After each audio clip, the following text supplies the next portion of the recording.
پہ جا کے ایک دن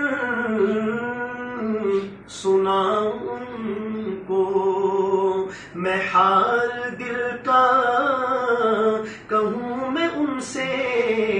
میرے برادر عزیز شیخ الاسلام مولانا تقی صاحب، ان کو طلب تھا کہ میں فی الحال محقق المدارس کا نائب صدر ہوں. میں نے ان کو بہت تاکید سے کہا کہ اس عہدے کو قبول کر لو، ورنہ محقق المدارس فتنوں سے کبھی ختم نہیں ہوگا، تمام فتنے بڑھتے رہیں گے. خدا کے لیے آ جاؤ، اللہ تعالیٰ جزائے خیر دے.